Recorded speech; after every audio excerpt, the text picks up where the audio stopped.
Hello friend, स्वागत है तमारू मारी गुजराती रसोई टिप्स चैनल में। तो आज આપણે બનાવીશું શિયાળાની ઠંડીમાં ખાવાની મજા પડે તેવી લસણ અને લાલ મરચાની ચટણી। તો આ ચટણી તમે રોટલી રોટલા ભાખરી સાથે પણ તમે અહીંયા ખાઈ શકો છો। તો ચાલો આપણે અહીંયા લસણ અને લાલ મરચાની ચટણી બનાવવાનું શરૂ કરીએ। મેં અહીંયા એક વાટકીમાં થોડું ઓછું આપણે અહીંયા લસણ લીધું છે અને આપણે 4 થી 5 મોટી ચમચી જેટલું આપણે અહીંયા લાલ મરચું લીધું છે। સૌથી પહેલા આપણે અહીંયા લસણને ખાયણીમાં વાટી લઈશું।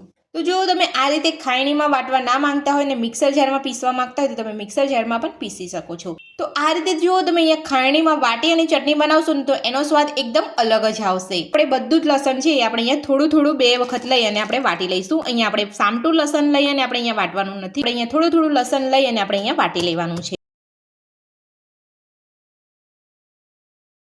तो पहला अहींया तमारे थोड़ुं आ रीतनुं अधकचરું वाटी लेवानुं छे। त्यारबाद तमारी पासे जे वधेલું लसण होय ए उमेरी अने तमारे अहींया बधुं ज लसण आ रीते वाटी लेवानुं छे।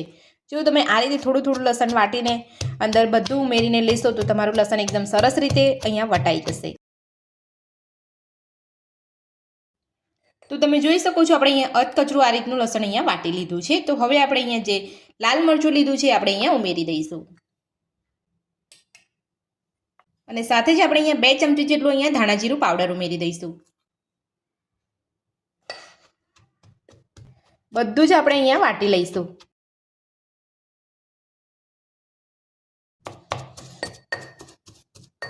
તો ધાણા જીરું પાવડર અને આપણે અહીંયા મરચું ઉમેરીને અહીંયા થોડું પાછું આપણે અહીંયા વાટી લીધું છે। તો હવે આપણે એમાં સ્વાદ પ્રમાણે મીઠું ઉમેરીશું। આપણે અહીંયા વધારે પડતું મીઠું નથી ઉમેરવાનું, તમે અહીંયા ટેસ્ટ કરીને તમે અહીંયા મીઠું બીજું ઉમેરી શકો છો। તો હવે આપણે એમાં થોડું પાણી ઉમેરીને વાટી લઈશું। તો મેં અહીંયા 4 થી 5 ચમચી જેટલું પાણી લીધું છે એને આ રીતે આપણે અહીંયા બધું જ મિક્સ કરીને આપણે અહીંયા બધું વાટી લઈશું। તો આપણે અહીંયા વધારે પડતું પાણી નથી નાખવાનું, પણ જ્યારે પણ આપણે અહીંયા વાટીશું ત્યારે એના છાંટા ઉડશે, એટલે આપણે અહીંયા થોડું પાણી ઉમેરી અને આપણે અહીંયા વાટી લેવાનું છે। તો પાણી ઉમેરીને વાટીશું તો આપણી અહીંયા ચટણી એકદમ સરસ રીતે વટાઈ જશે।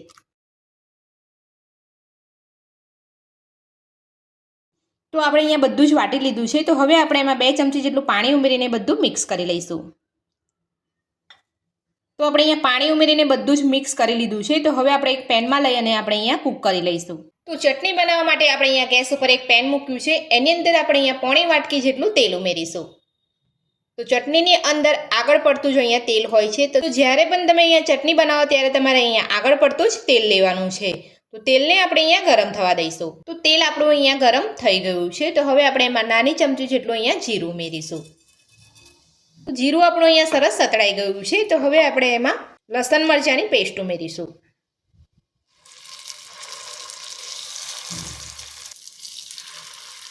તો આ રીતે તમારું અહીંયા જીરું સતળાઈ જાય એટલે તમારે અહીંયા વાટેલું લસણ મરચાની પેસ્ટ ઉમેરી લેવાની છે। તો આપણે અહીંયા બધી જ પેસ્ટ ઉમેરી લીધી છે। तो આપણે અહીંયા તેલ સાથે બધી જ ચટણીને સરસ મિક્સ કરી લઈશું। ગેસની ફ્લેમ આપણે અહીંયા મીડિયમ રાખવાની છે। તો બધું જ આપણે અહીંયા તેલ સાથે મિક્સ કરી લીધું છે। તો હવે આપણે જે ખાંડણીમાં આપણે લસણ મરચું મિક્સ કરીને આપણે અહીંયા વાટીતું એની અંદર આપણે અહીંયા થોડું પાણી ઉમેરીને બધું જ મસાલો આપણે અહીંયા લઈ લઈશું।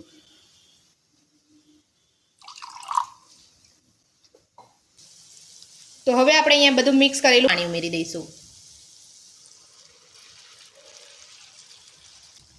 तो आ रीते थोड़ું पाणी એટલા માટે આપણે અહીંયા ઉમેરવાનું છે કે આપણે અહીંયા લસણની ચટણી કૂક કરીએ ત્યારે અહીંયા લસણ જલ્દી બળી ના જાય, એટલા માટે આપણે અહીંયા થોડું પાણી ઉમેરવાનું છે અને લસણ આપણું અહીંયા સારી રીતે કૂક થઈ જાય।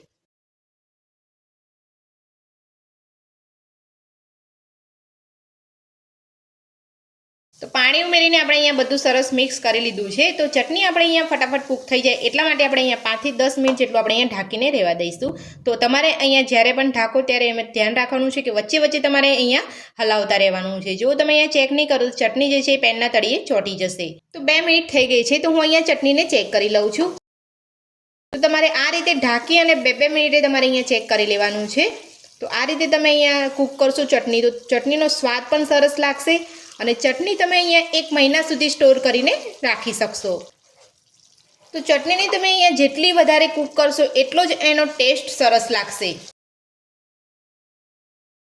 તો ચટણીને આપણે અહીંયા મિક્સ કરી લીધી છે। તો હવે આપણે ફરીથી ઢાંકણ ઢાંકીને ચટણીને કૂક થવા દઈશું। તો ચટણીને કૂક થઈ 10 મિનિટ જેટલો સમય થઈ ગયો છે। તો હવે આપણે અહીંયા ચેક કરી લઈશું। તો મેં અહીંયા વચ્ચે વચ્ચે ચટણીને હલાવી લીધેલી 2-2 મિનિટે તો તમારે પણ આ રીતે 2 મિનિટે તમારે અહીંયા ચટણીને હલાવી અને કૂક કરી લેવાની છે. તો આપણી ચટણી અહીંયા સરસ રીતે કૂક થઈ ગઈ છે અને આપણે અહીંયા જે પાણી ઉમેર્યું હતું એ પણ અહીંયા બળી ગયું છે અને તેલ પણ આપણું અહીંયા સરસ છૂટું પડી ગયું છે. તો આ રીતે આપણે અહીંયા બધી જ ચટણીને સરસ રીતે મિક્સ કરી લઈશું. તો હવે આપણે ચટણીનો સ્વાદ વધારવા માટે અહીંયા અડધી ચમચી જેટલો આમચૂર પાવડર લઈશું અને બધું જ આપણે અહીંયા મિક્સ કરી લઈશું. આમચૂર પાવડર ઉમેરીને આપણે અહીંયા ચટણીને સરસ રીતે મિક્સ કરી લીધી છે. તો હવે આપણે ઢાંકણ ઢાંકીને ચટણીને 2 મિનિટ માટે કૂક થવા દઈશું. તો 2 મિનિટ થઈ ગઈ છે. તો હવે આપણે ચટણીને ચેક કરી લઈશું. તો તમે જોઈ શકો છો ચટણી આપણે અહીંયા સરસ કૂક થઈ ગઈ છે. તો હવે આપણે અહીંયા બધું જ મિક્સ કરી લઈશું.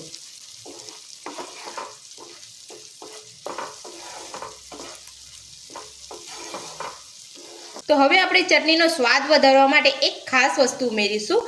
એ છે 1 ચમચી ઘી.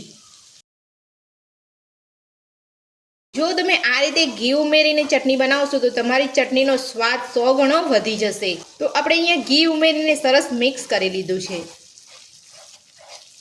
તો ચટણી આપણે અહીંયા સરસ કૂક થઈ ગઈ છે. તો હવે આપણે ગેસ બંધ કરી લઈશું અને આપણે અહીંયા એક પ્લેટમાં સર્વ કરી લઈશું. લસણ મરચાંની ચટણી બનીને તૈયાર છે. તો આ ચટણી તમે એરટાઇટ ડબ્બામાં ભરીને 1 મહિના સુધી ખાઈ શકો છો અને ખાવામાં સરસ ટેસ્ટી લાગતી હોય છે. તો લસણ મરચાંની ચટણી બનાવવાની રીત તમને મારી કેવી લાગી મને કોમેન્ટ બોક્સમાં જરૂરથી જણાવજો. આજની રેસીપી પસંદ આવી હોય તો વિડીયોને લાઇક કરજો, ચેનલને સબસ્ક્રાઇબ કરજો, તમારા મિત્રોને જરૂરથી શેર કરજો. Thank you.